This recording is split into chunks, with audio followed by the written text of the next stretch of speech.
Suara ketukan di jendela membuyarkan lembunanku. Kulirik jam beker di nakas. Waktu sudah menunjukkan pukul 11:30 malam. Bergegas kurai mantel di gantungan, lalu menyelinap keluar dari jendela.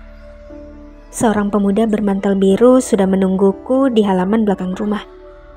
Melangkah perlahan agar tak membangunkan anggota keluargaku yang lain, aku menghampiri pemuda yang menatapku lekat-lekat itu. "Maaf, aku terlambat," bisiknya. Aku hanya mengangguk. Bersama-sama kami melangkah meninggalkan pekarangan belakang rumah. Berjalan bergandengan tangan menelusuri jalan kecil menuju ke tempat favorit kami di malam hari. Walau suhu di luar sini sangat dingin, mantel yang kupakai serta pancaran kehangatan dari diri pemuda yang berada di sebelahku ini membuatku tak menggigil. Selain itu, berada selalu di dekat pemuda ini membawa kebahagiaan dalam hidupku, memberikan warna tersendiri di antara kelamnya hidupku.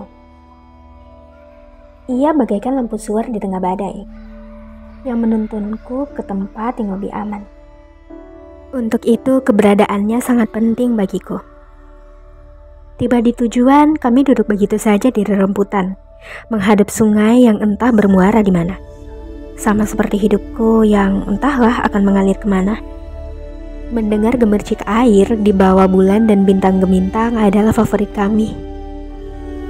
5 menit, kami hanya bergeming tanpa melepaskan tautan tangan, sibuk dengan lamunan masing-masing. "Mau berbaring di sini?" tanyanya. Aku mengangguk lalu merebahkan kepalaku dalam pangkuannya. "Aku gak mau paksa kamu untuk bercerita. Tapi kalau kamu ingin bercerita, silakan saja. Aku pasti selalu mendengarkan." Ia berucap sembari mengusap rambut panjangku. Aku menatap matanya, biru, secemerlang bintang gemintang di latar belakangnya. Pemuda ini sungguh sempurna, tampan, cerdas, dewasa. Sejak 3 tahun yang lalu, aku selalu bertanya-tanya mengapa ia ingin sekali bersahabat denganku. Dengan gadis sepertiku yang biasa-biasa saja. Tidak cantik, tidak cerdas, bahkan memiliki banyak masalah dalam hidup. "Kita kan sudah lulus SMA, kamu mau melanjutkan kuliah kemana?" Ia belum langsung menjawab pertanyaanku. Ia terus mengusap rambut panjangku, lalu mata biru itu balas menatapku. "Aku nggak tahu. Orang tuaku menyuruhku untuk masuk ke universitas pilihan mereka, tapi aku menolak." "Ci, bisa tidak kita tidak usah membahas hal ini?" "Kenapa?" "Ya, aku tidak enak saja padamu. Aku tahu kamu sulit untuk melanjutkan perkuliahanmu. Dan aku juga tahu kenapa malam ini kamu mengajakku ke sini, karena pasti kamu ingin menceritakan semuanya kan?" Seketika aku menghela napas. Kata ayah, sudah syukur dia menyekolahkanku sampai SMA. Setelah ini, dia tidak mau lagi mengeluarkan biaya untuk mengurusi hidupku. Dia sudah tidak peduli lagi. Kak Zul dan Kak Zahra pun sama. Mereka juga sibuk mengurusi hidup mereka sendiri. Sekarang keluargaku benar-benar individual. Mereka semua tak ingin saling memedulikan satu sama lain. Aku menarik napas panjang. Dan kemungkinan aku memang harus mencari uang sendiri untuk melanjutkan pendidikanku. Pemuda yang masih memangku kepalaku ini tampaknya sangat memahami ceritaku. Ia pun menampakkan raut yang sangat sedih. "Seandainya saja ibu masih ada, keluargaku pasti tak akan seberantakan ini," aku menambahkan.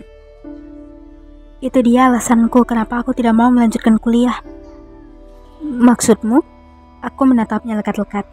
Ia lalu mengeluarkan sebuah liontin dari saku mantelnya, lantas memasakkan benda itu ke leherku. "Ci, kamu tahu kan, aku sangat menyayangimu. Aku gak mau melihat hidup kamu menderita. Jadi, biar aku saja yang mencarikan biaya untukmu melanjutkan perkuliahan. Aku juga sangat menyayangimu, Biru. Tapi, kenapa kamu harus melakukan hal itu?" Aku semakin menatapnya dalam. Tadi aku sudah mengatakan alasannya. Selama beberapa saat, keheningan terbentang di antara kami. Hanya suara gemercik air dan beberapa serangga malam yang terdengar. "Lalu, bagaimana kamu akan mendapatkan uangnya? Kamu masih muda, Biru. Masa depanmu masih panjang. Tidak seharusnya kamu melakukan itu untukku," aku berkata kemudian. Aku tak sengaja menerima tawaran pamanku untuk bekerja di kapal. Ya, jadi anak buah kapal. Jadi gajiku nanti akan kuberikan semuanya padamu. Akan langsung kutransferkan ke rekeningmu dan uang itu bisa kamu pakai untuk membayar perkuliahanmu nanti. Ci, kamu tahu kan, selain kamu dan malam, hal lain yang paling aku gemari dalam hidup adalah laut. Jadi, itu salah satu alasanku mengapa aku juga menerima pekerjaan itu. Tanpa aku sadari, sejak tadi mataku berkaca-kaca. Tuhan, mengapa Engkau sangat baik mengirimkan malaikat ini padaku? Ya, tak salah jika aku menyebut pemuda ini bak malaikat, rupawan, dan ia memiliki kebaikan hati yang tak terkira. Tidak, aku tidak mau kamu melakukan itu untukku. Aku seketika bangun dari pangkuannya, lalu kami duduk berhadapan. Aku memandanginya lekat-lekat, berusaha menyampaikan maksudku dari tatapan mataku. Enggak, Ci, keputusanku sudah bulat. Aku tetap akan bekerja di kapal itu walaupun tanpa sepersetujuanmu. Dan leontin ini memang sengaja aku berikan padamu. Anggap saja ini kenang-kenangan sebelum kita berpisah. Kamu tahu kenapa aku memberikan kamu leontin berbentuk bulan berwarna biru? Karena malam adalah waktu yang paling kita gemari, sedangkan untuk warna biru, ya, kamu pasti sudah mengerti apa maknanya. Ya, nama pemuda ini memang biru. Pemuda yang amat kusayangi, pemuda yang amat berharga dalam hidupku. Enggak, Biru. Aku gak mau kamu pergi.